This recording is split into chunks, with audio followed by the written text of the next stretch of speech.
கோவை மக்களின் தேவைகள் அறிந்து பல்வேறு புதிய சிகிச்சை கருவிகள் அறிமுகம் செய்யப்படுவது கோவையின் வளர்ச்சியையும் பெருமையையும் காட்டுகின்றது. கோவையில் பிரபல நடிகை மீனா பெருமிதம். கோவை மாவட்டம் ஆர்எஸ்புரம் பகுதியில் உள்ள ட்ரினிட்டி கண் மருத்துவமனையில் அதிநவீன கான்டோரா லாசிக் அறுவை சிகிச்சை எந்திரத்தின் அறிமுக விழா நிகழ்ச்சியில் நடைபெற்றது. இதனை சிறப்பு விருந்தினராக கலந்து கொண்ட பிரபல திரைப்பட நடிகை மீனா ரிப்பன் வெட்டியும் குத்துவிளக்கேற்றி வைத்தும் துவக்கி வைத்தார். தொடர்ந்து அவர் அனைவர் மத்தியிலும் பேசுகையில், நான் குழந்தையாக இருந்த பொழுதிலிருந்தே எனக்கும் கோவைக்கும் ஒரு இணைப்பு இருந்து வருகிறது. இப்பொழுதும் கூட கோவையை சார்ந்த பல நண்பர்கள் தனக்கு உள்ளதாக தெரிவித்தார். மேலும் வளர்ந்து வருகின்ற கோவை மாநகரில் ஏற்படும் கண் சார்ந்த பிரச்சனைகளுக்கு அதிநவீன சிகிச்சை கருவிகளும் அறிமுகப்படுத்தப்பட்டு வருகின்றது. இது கோவையின் வளர்ச்சியை காட்டுகின்றது என தெரிவித்தார்.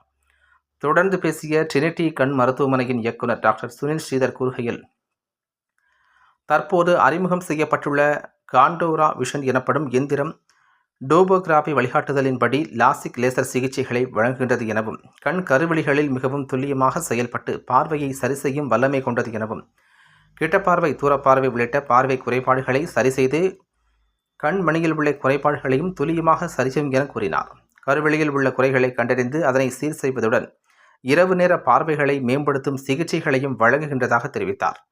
இந்த நிகழ்ச்சியில் PSG மருத்துவ அறிவியல் கல்வி நிறுவனத்தின் முதல்வர் சுப்பாராவ், ரோட்டரியன் செல்லார் ராகவேந்திரன், ட்ரினிட்டி கண் மருத்துவமனையின் இயக்குனர் மிருதுலா சுனில், மருத்துவ இயக்குனர் முகமது ஷபாஷ், மருத்துவமனை தலைமை செயல் அதிகாரி ஜாஸ்மின், மருத்துவர் மும்தாஜ் உள்ளிட்ட பலர் கலந்து கொண்டனர் என்பது குறிப்பிடத்தக்கது.